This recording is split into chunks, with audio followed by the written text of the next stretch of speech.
हम सब जीते हैं और कई बार हम अपने जीने के उद्देश्य के बारे में बहुत गहराई से सोच नहीं पाते। एक दौड़ लगी रहती है कुछ पाने की, कुछ बनने की, कुछ दिखाने की। क्या है जीने का अर्थ? इस बारे में अपने जन्म स्थान जोधपुर में एक गोष्ठी के आयोजन में सौभाग्य ये रहा कि अंतर्राष्ट्रीय शायर और चिंतक शीनकाफ निज़ाम मुख्य वक्ता के रूप में उपस्थित हुए। इस अवसर पर अन्य चिंतकों ने भी अपने विचार रखे। प्रस्तुत है जीने का अर्थ विषय पर जोधपुर महिला महाविद्यालय में आयोजित हुई एक संगोष्ठी के कुछ अंश। नमस्कार, मैं अशोक व्यास। महिला महाविद्यालय में जीने का अर्थ विषय पर 10 अगस्त 2022 को आदरणीय शीनकाफ निज़ाम साहब की सन्निधि में एक संगोष्ठी जीने का अर्थ विषय पर आयोजित हुई, जहां कृष्ण व्यास ने स्थान और अन्य व्यवस्थाओं में बहुत महत्वपूर्ण भूमिका निभाई। वहाँ विभिन्न पहलुओं में महेंद्र लालस, मुकुल गोस्वामी, हरिदास व्यास जी, राकेश मूथा जी और बीपी नागौरी जी और अन्य मित्रों, जिसमें खास करके दिनेश प्रसाद बिस्सा जी का विशेष उल्लेख, उन्होंने वीडियो शूटिंग भी जो की उसका उपयोग यहाँ, और उनके लिंक भी आपको इसके साथ मिलेंगे। इस आयोजन के साथ साथ झलकियों के साथ साथ आप सुनेंगे अनूप राज व्यास जी का कबीर भजन। थोड़ी उसे सीधा अनुवाद बता देता हूँ, आपको लंबा कोटेशन उसका सारांश बता देता हूँ। वो कहता है कि पोस्ट मॉडर्न थिंकर है, ये भी कहाँ है हुजूर, पोस्ट मॉडर्न है ये भी। वो कहता है कि किसी भी टेक्स्ट को इस तरह पढ़िए कि जैसे आप गॉस्पेल पढ़ रहे हैं। किसी भी पाठ को, आपको मैडम जानती हूँ, हर तरफ हाई कब कह रहा है, कल। और हमने बहुत पहले कहा है कि हमारे यहाँ मंत्र का दृष्टा नहीं सृष्टा नहीं होता, मंत्र का दृष्टा होता है। मंत्र को देखता है। मैं कविता को देख रहा हूं। ये आप इसे मजजूब की बड़ मूर्खों का बड़बड़ाहट न समझिएगा, क्योंकि आजकल के जमाने में यही समझ रहे हैं। इस कमबख्त में हमें यही सिखाया कि हम इस बात को दिखता होगा, नहीं दिखता होगा तो तेरी आंखें बदल मियां। अभी आजकल आंखें नेत्रदान में भी मिलती है, लेकिन आंखें दान में मिलती है, नजर दान में नहीं मिलती। विज्ञान कुछ भी कर ले, नेत्र तो दान में दे देगा, नजर कहां से लाओगे? तो अर्ज कर रहा कि ये जो खुदा को जानता है, तो मुझे ये लगता है कि जीने को जानना ही क्या जीने का लक्ष्य नहीं है?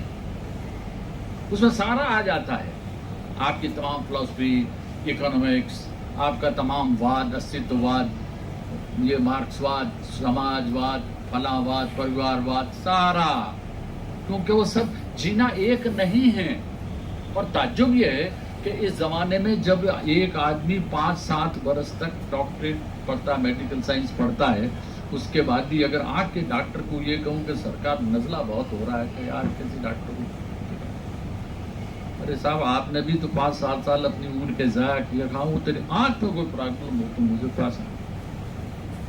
वो 7 साल, 12 साल, 19 साल, 5 साल, 24 साल उम्र अजीज के 25 वर्ष खराब करने के बाद वो आंख का इलाज कर सकता है, मेरे पेट दुखने का इलाज नहीं कर सकता। उसके बाद भी मैं ये नहीं समझता कि जीना जो है वो एक नहीं होता, जीना समग्र में जीना होता है, और उस समग्र में किसी एकाग्रता के साथ जीना होता है। पूरी मेडिकल साइंस में से, इस पूरे ढांचे में से सिर्फ आंख को पढ़ने के लिए 25 वर्ष चाहिए। हमारे जो जोशी साहब, उनके समधी भी रहे, हमारे कलीग के समधी भी हैं, तो मतलब लिफाफे के अधिकारी भी बनते हैं।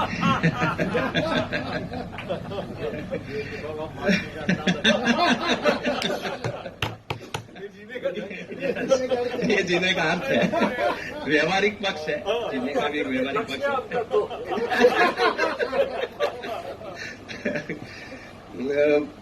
मैं एक फार्मेसी का विद्यार्थी रहा हूं, तो एक हमारी टर्म है डिस्पेंसिंग और एक है मैन्युफैक्चरिंग।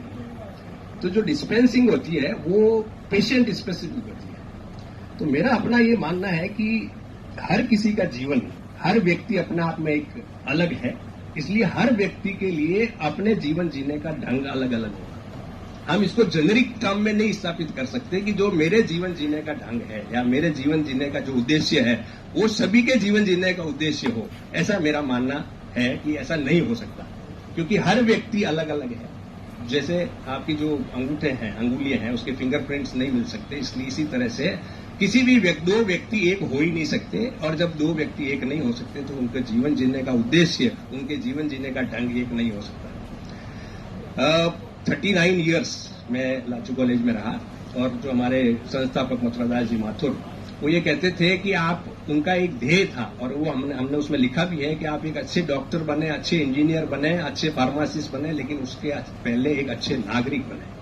तो क्या हम इस तरह के संस्कार दे पा रहे हैं? क्या हम एक अच्छे नागरिक का निर्माण कर पा रहे हैं? वो एक जीवन जीने का ढंग हो सकता है। और मेरा अपना ये मानना है कि जीवन जीने का ढंग, लिव लाइफ किंग साइज, अगर हम अपने अंदाज में अपने जीवन को जीते हैं तो वो हमारे जीवन का उद्देश्य होना चाहिए। मैं देखा कि दाल बाटी चूरमा लोग चम्मच से खाते हैं। अरे मैंने कहा यार, ये चूरमा तो चूर के खाना पड़ेगा भैया। अब देखा देखी कोई देखेगा चम्मच से खाना पड़ेगा। डोसा जो है वो काटे चूरी से खाते हैं। सर क्या काटे चूरी से क्या खाना भाई? अगर आपको आनंद आ रहा है, मेरा मानना यह है कि जीवन जीने का अर्थ या उद्देश्य है कि आप आनंद की स्थिति में हैं और परमानंद की स्थिति में, और उसके लिए कुछ करना पड़ेगा।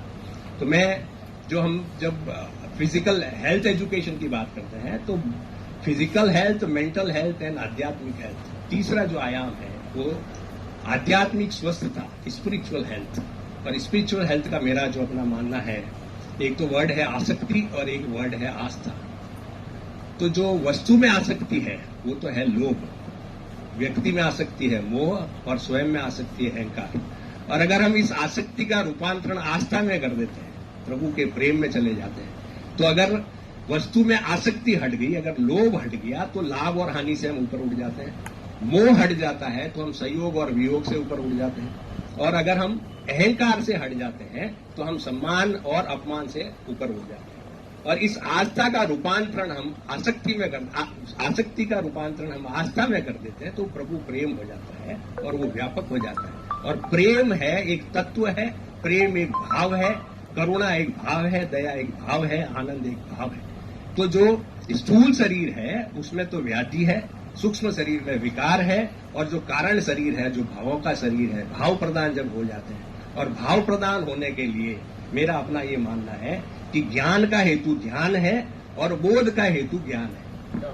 तो वो जो बात आपने कही कि साक्षी भाव, तो पहले दृष्टा भाव है, दृष्टा भाव के बाद में साक्षी भाव है, और साक्षी भाव के बाद में समता भाव है, जब प्रज्ञा जागृत हो जाती है। तो हमारे कई इसमें इन दिनों काफी चिंतन कर रहा हूँ, अपने आप के बारे में चिंतन कर रहा हूँ, अपने जीने के अर्थ के बारे में चिंतन कर रहा हूँ। तो कई संतों को पढ़ा, विपत्सना मैंने करी, रविशंकर जी का मैंने जो सुदर्शन क्रिया वो हमने करी। तो इसमें सब में ये पाया मैंने कि जो समता भाव, मतलब जब इंद्रिय निग्रह जो बाहर का जो संसार है वो अंदर कैसे जाता है, तो 5 ज्ञानेंद्रियों से जाता है। तो जब हम इंद्रिय निग्रह करते हैं तो मन निर्विकल्प हो जाता है, और जब मन निर्विकल्प होता है तो बुद्धि सम होती है, और जब बुद्धि सम होती है तो प्रज्ञा बनती है, और जब प्रज्ञा बनती है तो हम भगवान के नजदीक होते हैं। तो मेरे तो जीने का जो उद्देश्य है वो शायद मैं समझता हूँ कि अभी खोज रहा हूँ, और हो सकता है कि खोजते खोजते मिल भी जाए। तो मैं अपने आप को ये मानता हूँ कि अगर मैं खो जाऊं, स्वयं मैं ही खो जाऊं, तो वो शायद मेरे जीने का ढंग होगा।